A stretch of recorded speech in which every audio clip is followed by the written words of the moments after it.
solid science that we accept, yeah? Now what happens is not everything a scientist says is science, okay? Scientists can say something that they believe. They can say something that is based upon their conjecture, okay? So when we look at the scientific method, whatever passes through that, that's fine, we accept. This is our chemistry, this is our biology, but when it comes to these big explanations of these things, this is not the scientific method, this is a scientist's explanation. So not everything a scientist said is science, okay? But in terms of the scientific method, can we do any of these experiments? Observation, experimentation, or repeatability on the Big Bang? No. We can't. What we can do is make inferences based upon tests that we can do today.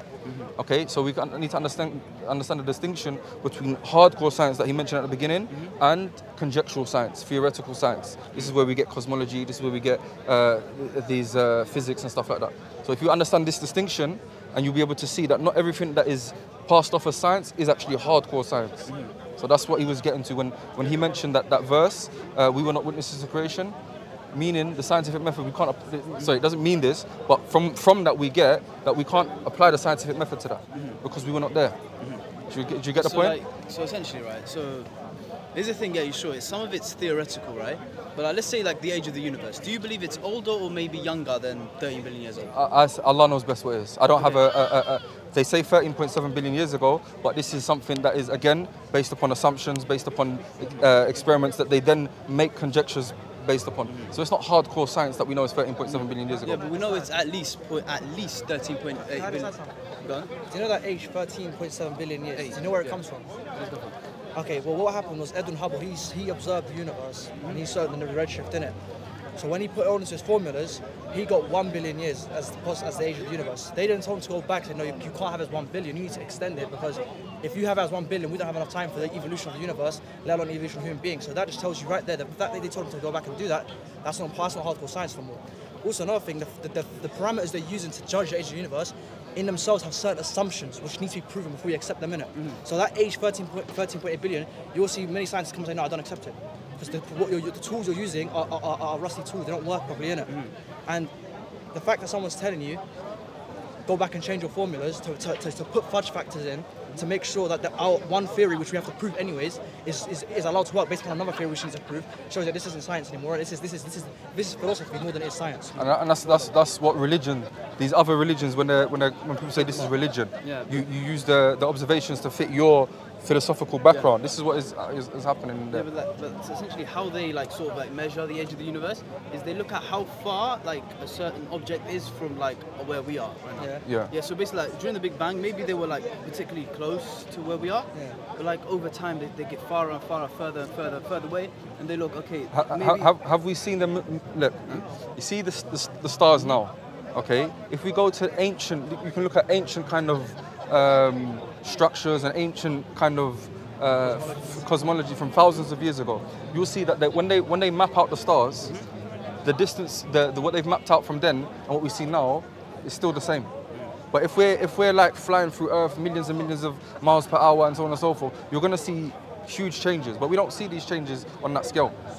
So when you're saying that we've seen this and have you seen where it was initially? No, of course. So then how can you now say it's now here and it came from there? You can see the redshift may point to that, but you can't say this is pure, set in stone, we know where it was and we know where it came from, because we were not witnesses to it. Also quickly to add, because I know where you're going, you're saying distance is equal to velocity, is what you're basically saying.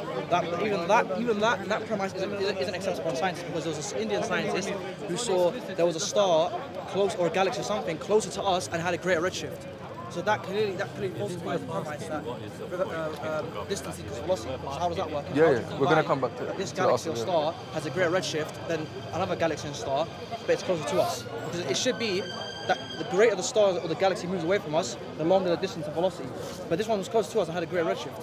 So again, you have to establish here is there is a lot of dissension, because this is philosophical science, is theoretical in it, where there's something at play called the philosophy of science here.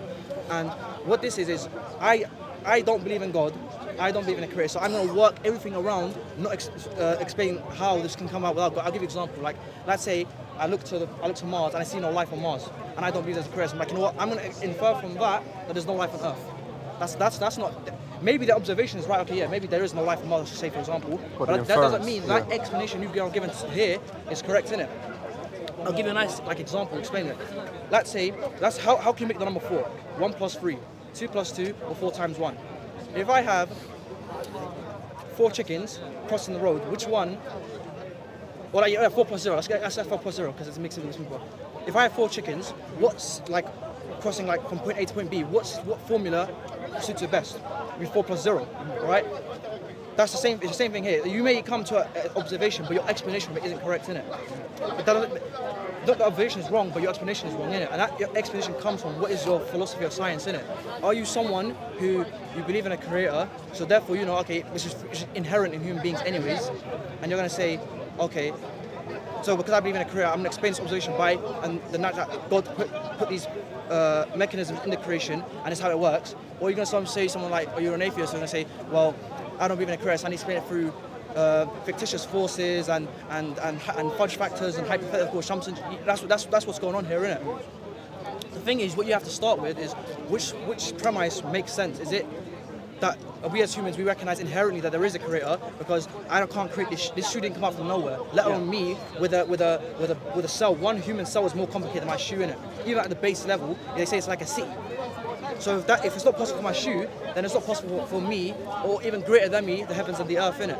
So if we understand that, that's one proposition we're given. The other proposition is pure chaos, pure randomness, which by its very definition, by the very observation you're making, me and your heads are in the same place, our arms are in the same place, our feet are in the same place, our nose is in the same place. That's not random anymore, innit? That's clear intent. Do you understand that? So do you believe in there's a creator? Well, I'm myself, I'm not sure. You're not sure? Okay. So in the Quran it mentions that أَمْ خُلِقُوا مِنْ غَيْرِ شَيْءٍ أَمْ هُمَ الْخَالِقُونَ أَمْ خَلَقَ السَّمَاوَاتِ وَالْأَرْضَ بَلْ لَا يُوقِنُونَ. Did mankind come from nothing, or did he create himself? Or did mankind come from nothing, or did they create himself? Or did they create the heavens and the earth? Those who disbelieve have no firm belief. Okay.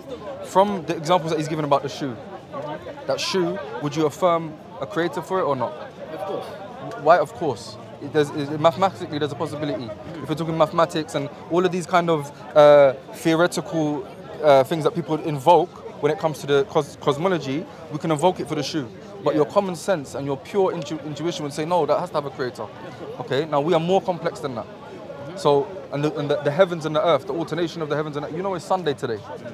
How do we know that? Why? Because the sun has risen and set a number of times that we can calculate our days, our months, our years, based upon, all of this is order.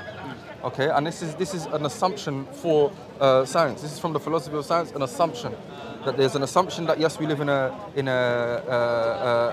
real world, an observable world, and that we can make observations and that we can explain these observations rationally. This is the basis of the scientific method. Otherwise, the scientific method, what does it rest upon? It relies upon there being order in the world. Okay, so this order now, either it's a product of matter just creating itself to be like a shoe, or it's a product of knowledge, will, and power. So for those people that would bend over backwards and do gymnastics to try and say, well, no, absolute materialism, only matter exists, there's no such thing as like a knowledgeable creator or anything like that, they would do anything to just uphold the idea of materialism, okay? But you, just from your basic intuition, you would reject it for that shoe. If I had a prior religious belief or prior philosophical belief that there is no such thing as shoe designers, that's my belief. My philosophical belief, there's no such thing as shoe. Do you think I couldn't explain your shoe or his shoe using mathematics, using different formulas and different things? Of course you can come up with an explanation, but how powerful, how much weight can that explanation bear?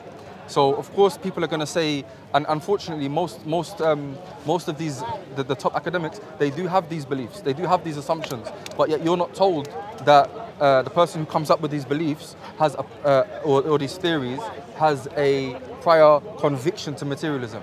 When Edward Hubble saw these results that seemed to point to the Earth being at the center of the universe, he said, "How disgusting is this?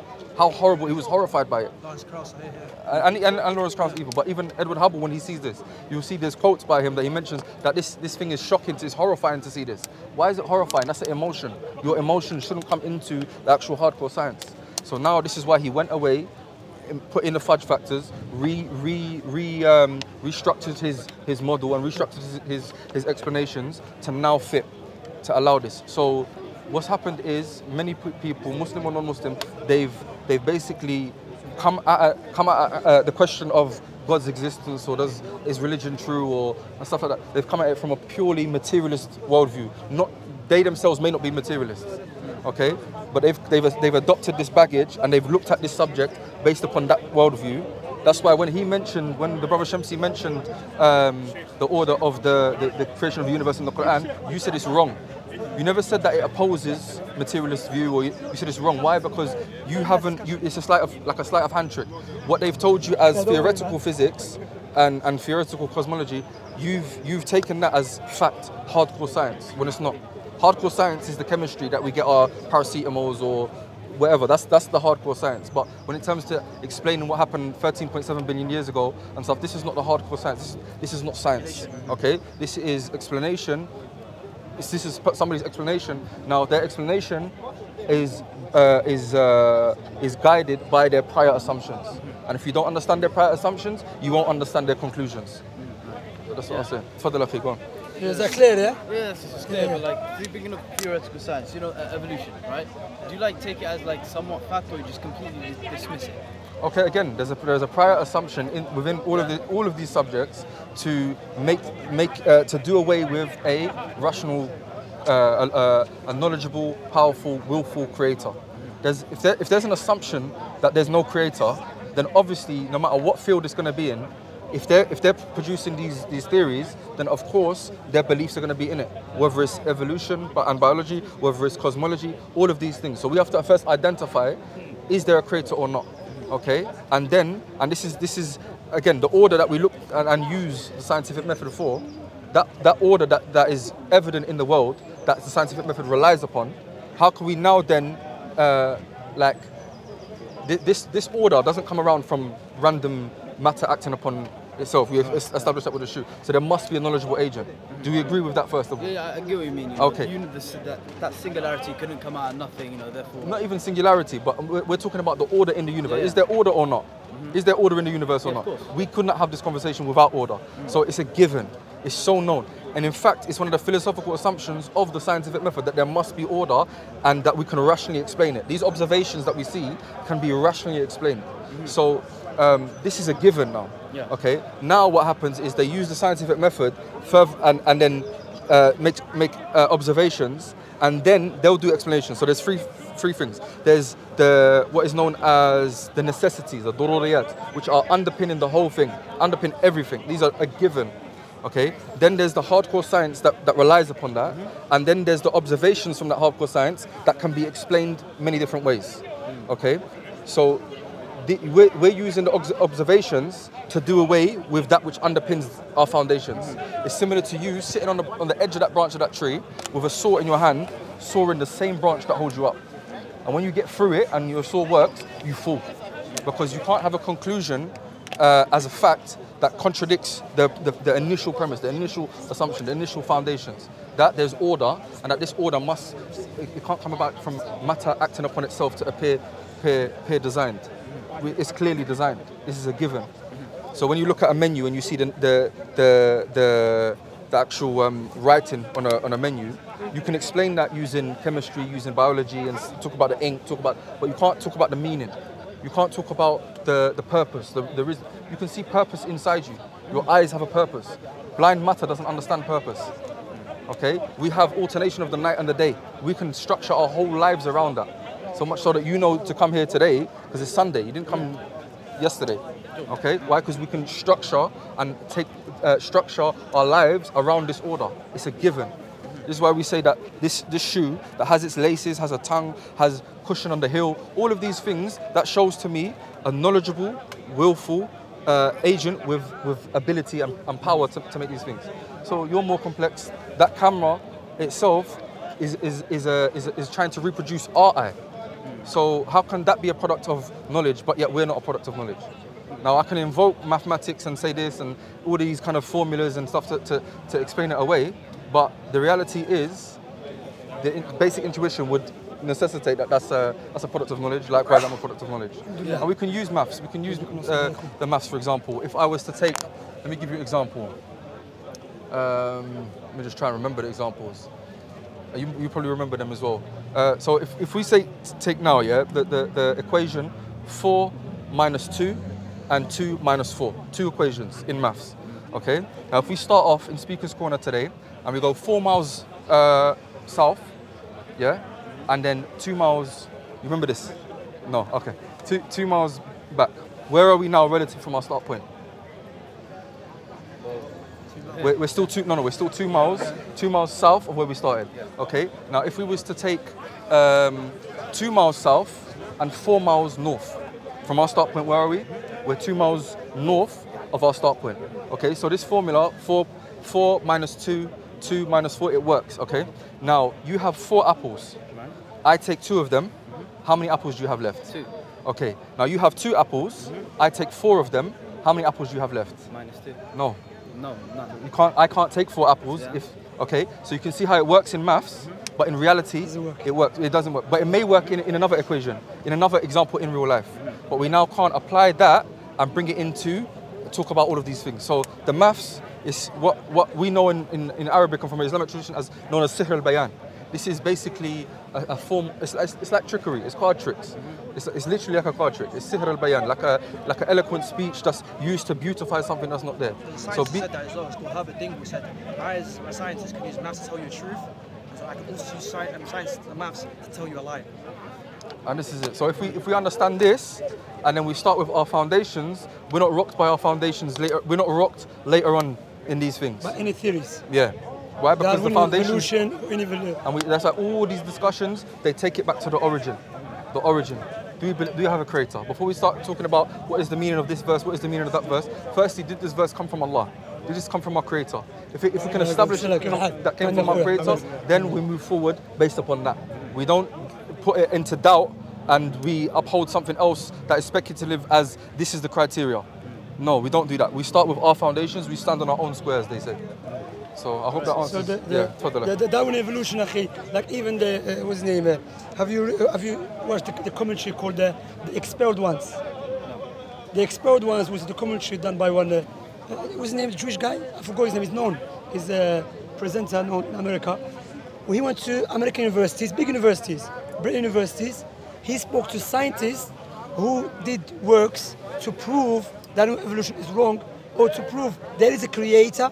They actually tell them, listen, you have to live. So what's happened, why I'm mentioning this, you should watch it, called the Expelled Ones. The Expelled Ones, yeah? Why I'm mentioning that, what's happened in our time, those who want to manipulate us and control us and turn us away from our creator, they are utilizing 2 things, media and education. Because that's the best way to manipulate people and control them. So now what they're pushing in schools, universities, science is a fact. Darwin evolution is a fact. Even though it's a pure belief. It's a belief based upon assumption, clearly. Because why? As a brother Anwar explained to you about science, based upon observation. You understand? So they cannot, I mean, one of the scholars said, he said, okay, how many years this Darwin evolution? How come it stopped as a human being? Why are we not evolving? Oh. They're going to say because, of course, they have explanation. We are evolving. Yeah, no. So how are we evolving? Okay, you see wisdom teeth? Okay. Do you have wisdom teeth? I don't know, I haven't checked it, to be honest. I don't have time to check it, but anyway. Right. Back like on Homo habilis and stuff, we used to eat like leaves and grass and stuff, so that those wisdom teeth really did help grind that, you know, those sort of leaves. But nowadays, you see people that some of them were born, some of them were without wisdom teeth. And you can see that's kind of like some sort of evidence of evolution. No, that's adaptation. That's not evolution. No, you mix it between evolution and adaptation. Evolution and adaptation is not the same. Evolution, that's why if you ask, can you give me a living example? Because what is the Darwinian evolution? Darwinian evolution, that's why even Richard Dawkins, what he said, when he was asked this question, how come we haven't seen one species evolve into completely different species? He said, due to the time. You see, due to the time, we cannot observe that.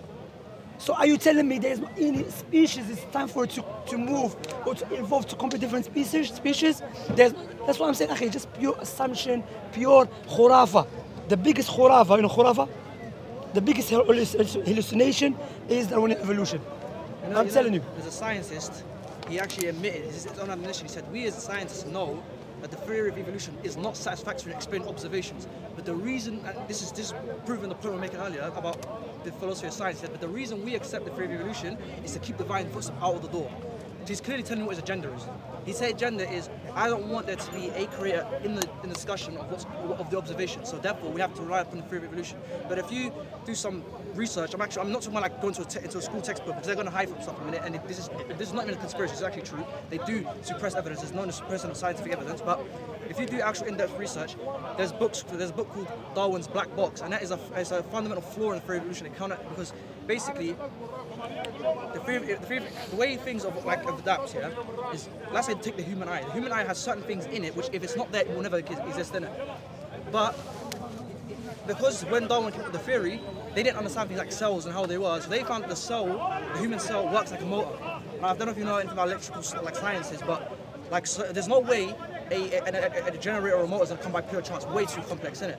Your human cell works exactly the same like that. And if it's missing, so like if you have a generator and you take out some of the coils in it, that generator's not working. You're not going to get the magnetic field in it. But which one was us? So if you take out some of the parts of a human cell, that human cell is not going to evolve. It cannot evolve in it. And that's what they call Darwin's black box. There's also something called the Cambrian explosion, which is. I'm going to record you, but just give voice. So if you research the Cambrian explosion, what this was is they basically looked at the fossil records, because everyone touts fossil records as the proof of evolution. But hold up a second. Let's take a step back here.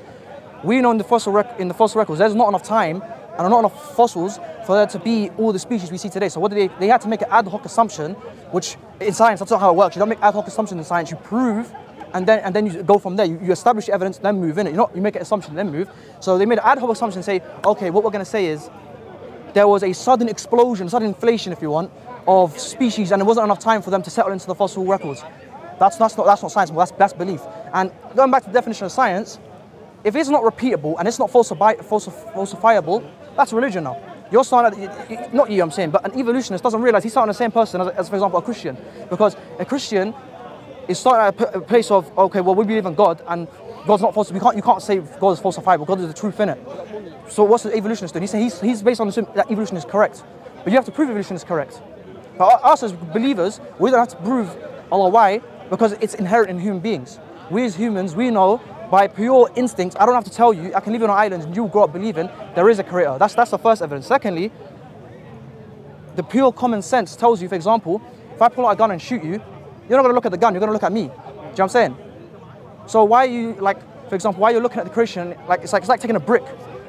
There's got a wall of bricks, and you only look at one brick and you say, this is the creator of the wall. No, you got to look at the whole thing and say, hold on a second, there's too much intricate design and knowledge here to just look at one brick. Do you know what I'm saying? That's what evolutionists are doing. They're taking one little thing and running with it. It's like, no, hold on a second, take a step back, don't make ad hoc assumptions, look at all the evidence. The very mechanics that they are acting upon clearly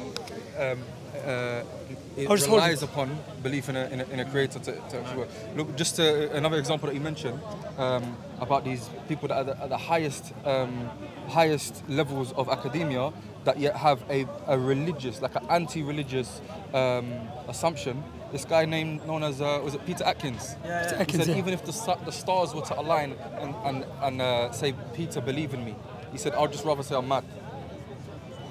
So this is so. Do you get the point? Yeah. If the stars were to align and say, Peter, believe in me, he would say, I'd rather believe I'm mad than believe there's a creator.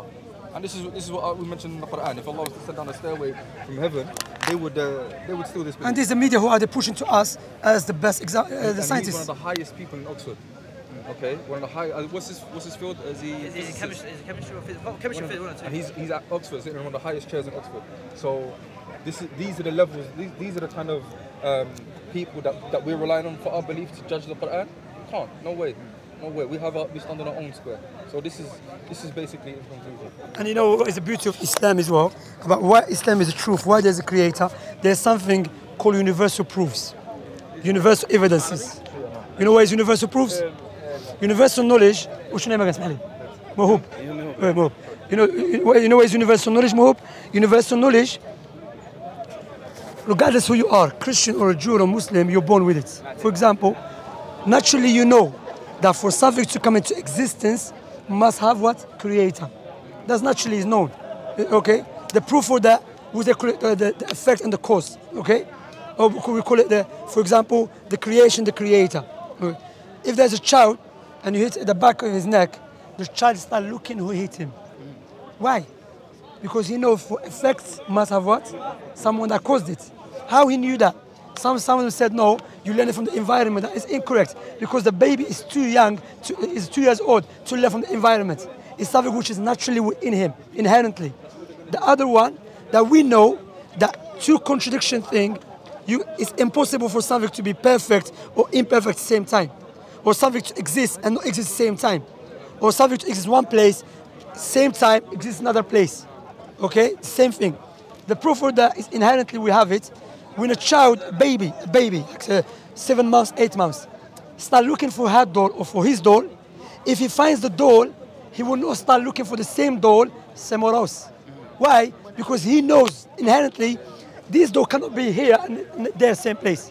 That's inherently, you see. And this is what we call al-fitra, which Allah said, فطرة الله التي فطر الناس عليها لا تبديل لخلق الله. That's why look to Islam. Allah gave us universal knowledge. When you look to Christianity, Judaism, Hinduism, every ism doesn't go in line with our universal knowledge, which the Creator has put within us. Rather goes with Islam. Worship your Creator, who is perfect and according to His way. Not God became a baby, someone church is nappy. You understand? Or you know, literally, Mahubia, speaking to one guy yesterday, he's an atheist. He said to me, it's possible for this creation to create itself. I said to him, if the creation never existed, non-existent, it was a non-existent, how it's going to create itself? He said it's possible. You cannot speak to someone like that because by definition it's not there. So logic dictates something else should bring it into existence. And that's what Allah said. أَمْ خُلِقُوا مِنْ غَيْرِ شَيْءٍ أَمْ هُمُ الْخَالِقُونَ أَمْ خَلَقُوا السَّمَاوَاتِ وَالْأَرْضَ بَلْ لَا يُوقِنُونَ. Were they created by nothing? Nothing is not even a thing, let alone to create something. Or to create yourself. You know, it's funny because I was speaking to one guy, he wants to be stubborn. He said, yes, I created, what they call it, no, my parents created me. I said, you sure? He said, yeah. I said, how come when you die, your parents cry for you? Why they cannot give your life back again? Wallahi. Do you know what he said to me?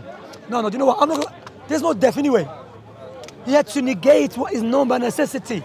So this person, that's what Allah said, you know, Surah Musa. قال رب السماوات والأرض وما بينهما إن كنتم موقنين. Okay, let me ask the brothers here. Why Musa ﷺ said إن كنتم موقنين? Why didn't he say إن كنتم تعلمون? Because the scholar said, he's telling them, if you're not certain about this creation must have a creator, then you don't have no certainty anymore. If you're not certain about something which is well observable, must have a creator, you can't have certainty about anything. And that's what's happening with atheism now. Atheism, true atheism, leads to subjectivity. There is no certainty at all. Everything is subjective. What is true to you, so to you, but to me can be something else. Subjectivity is dangerous. Yes, there is some subjectivity, however, there is some stuff which is objective. You understand? Yeah. So the beauty of Islam, Islam, when Allah told us to believe in Him, to believe the Quran is the word of Allah, to believe Prophet Muhammad ﷺ, it did not tell us just believe and keep quiet. No. Allah said, Allah give a challenge. Allah utilized logical argument. What is the logical argument? The verse I mentioned. Even the logical argument against the Christians, why Jesus cannot be God. What Allah said, كَانَ يَأْكُلَانِ الطَّعَامِ. Both of them used to eat food. About Jesus and His mother. What does that mean? They cannot be God who is self-sufficient. Because the nature of self-sufficiency is not in need of nothing all the times. The fact that Jesus had to eat food and drink water cannot be the same God who is perfect all the times. Logical way. So we don't say to Christians, Jesus cannot be God because Allah said He's not God, full stop. No, Allah gave us a logical way why Jesus cannot be God. Everyone with a sound reasoning will agree with us. When Allah comes to the atheist, Allah gives us a logical proofs why atheism is irrational. When it comes to polytheism, Allah gave us logical proof, rational proofs where it's illogical. When it comes to prophethood of Muhammad sallallahu alaihi wasallam, Allah gave us logical proofs, rational proofs where he's a messenger of Allah. For example, Allah subhanahu wa ta'ala said, why the Quran is a miracle? Let me make it clear. They used to drink day and night. Day and night drinking khamr. It's like coffee for them. You know, Algerian, we love coffee. North Africa, coffee every day. You know, for the Arabs back in those days, khamr is like coffee for Algerians. Drinking day, morning, evening. He came to them, they wouldn't know what? To get married or to have fornication with more than 10 women. All their life. He's coming to them, tell them, stop all of that. What is your proof? This book, Quran. Whoa. You would have to stop that? And this is a proof. He said yes. And if you don't, I challenge you to bring something like it. What is like it mean? In its eloquency, in its legislation, in its prophecies, in its structure. You know, the way it have impact on people. Allah challenged them for 23 years. He challenged them in Mecca, in Medina, what the Arab pagans did. And before that, the Arab pagans, they used to have 3 markets of poets. Like Speaker's Corner. You know, the Arabs had Speaker's Corner. How? You bring poets to feed each other. So before you go to Suq Uqad, you have to go to the first market. So before you move to Suq market of Uqad is for the best poets. So imagine, like I hear Brother Ali said some powerful poem. So I say, you know what? I'm going to challenge him. When the Prophet Muhammad came with the Quran, all of them became silenced. It's like they don't speak Arabic anymore. What they did, they waged a war against him instead of challenging him. Even though we know in a war you're going to lose your family, lose yourself, wealth, everything. So how come they choose war and they left the challenge of bringing something like it? Because they knew that what our Prophet Muhammad brought is not from him. It's from the Most High, and we cannot challenge it. So let us wage a war. Also, the Quran gives you truths that you can testify to yourself. It's tangible truths. Yeah, for example, when Allah said He will preserve the Quran, that's a claim. That is a claim. You cannot tell someone Quran has been preserved. What is it Allah said? No, we can prove that claim. That claim, I've challenged everyone to do it, the Christians, the Jews. Let us burn our scriptures. Let us, for the sake of argument, I'm not saying we do it, yeah? Let us throw our scriptures in the sea. The only scripture that we can bring back is the Quran. Do you know who can bring it back? Not the Muslim scholars, the Muslim children. They memorized it, word for word, letter for letter. And Allah mentioned that in the Quran, وَلَقَدْ يَسَّنَّا الْقُرْآنَ لِلذِّكْرِ فَهَلْ مِن مُدَّكِرٍ. We have made Quran easy to be memorized. Now you go to non-Arabs. They don't speak Arabic, but they memorize Quran word for word, letter for letter. How a man that lived 1,400 years ago, he knew that his book would be memorized by everyone. They don't even speak the language. And will be preserved because that was not his claim. That was the claim of the Most High. I was speaking just to show my brothers and sisters, those who are watching as a benefit, that we can prove why Prophet Muhammad cannot be a liar. Do you know why? Who can give me one proof why Prophet Muhammad cannot be a liar? Why? One proof. From his biography. Why he cannot be a liar. I'll give you one. The story of Ibrahim. Prophet Muhammad ﷺ, his son Ibrahim passed away. Okay? And the Arabs, that time, they were not familiar with eclipse. Eclipse, yeah? Same day eclipse occurred, same day. So they say the reason there is eclipse because Prophet Muhammad's son passed away. If he was a liar, what he would have said? You see, I told you. Look, my son passed away because they don't know nothing about the eclipse. Yeah. My son passed away. Look what happened to the sun and the moon. Because the biggest liar will try to utilize any opportunity to back up his claim, correct? But what he said what occurred, it has nothing to do with my son's death or anyone's life. What occurred is from the signs of the Creator. So what he did, he turned them back to the Creator, not to himself. That is not the characteristics of a liar. Another one, I'll give you another one. Prophet Muhammad, his wife was accused to be adulterer. And we know, accuse me, accuse my cousin, don't accuse my wife. The one that will love more after our wives, after mothers, our wives. So they accused his wife to be adulterer. What he could have done if he was a liar? He could have said, God told me that's not true. Same day, you know? Or God told me, oh my wife, because I don't like you anymore, I'm looking for an excuse. God told me it's true. Well, for 1 month, he's asking the people, what do you think about Aisha? He will say she's a righteous woman, she's good, O Messenger of Allah. Even Prophet is asking Aisha, if you commit a sin, ask Allah forgiveness. Aisha started crying for 1 month. Then Allah revealed the verses, freeing Aisha. Person about say, no, you're not going to wait 1 month if you're a liar. 1 month, and it's the most hurtful thing. Likewise, another proof. Prophet Muhammad alayhi salatu wasalam, Allah revealed the verse, "O Muhammad, you will never get killed, or you will never die until you convey the message." This verse was revealed when the Prophet Muhammad sallallahu alaihi wasallam was engaged in a war.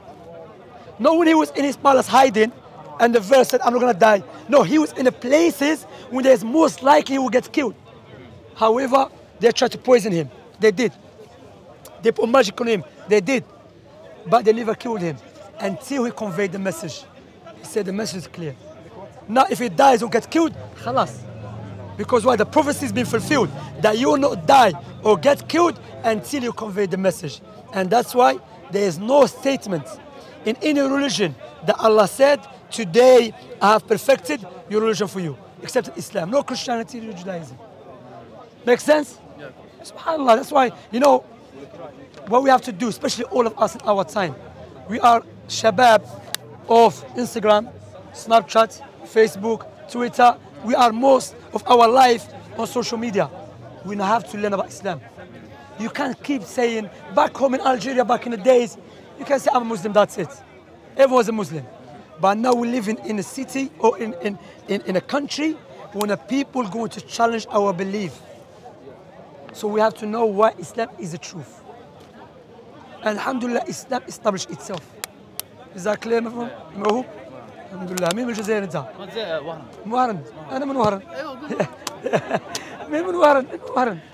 بلاطو. بلاطو أنا ملك مين؟ الله يبارك. أنا مش بعيد عليك.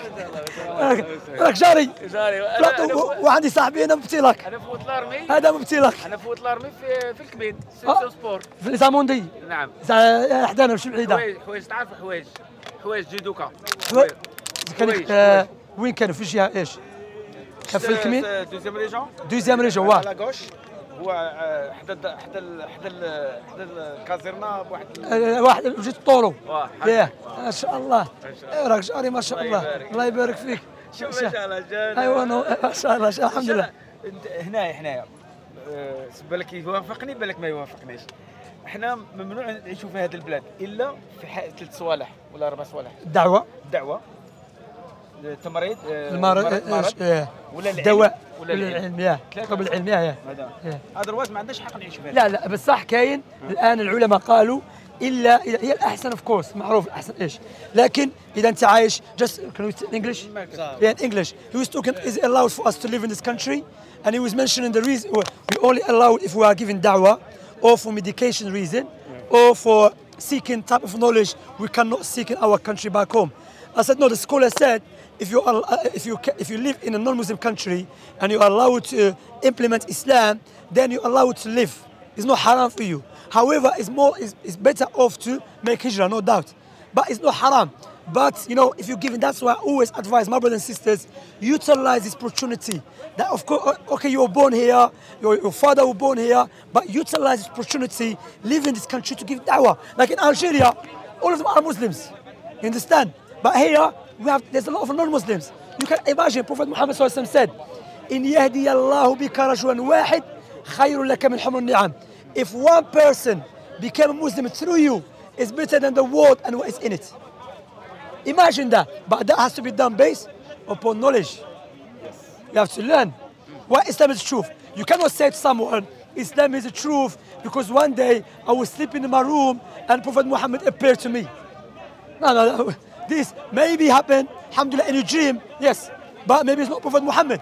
No, Islam is a truth because Islam is based upon tangible proofs and a logical, rational argument. Alhamdulillah.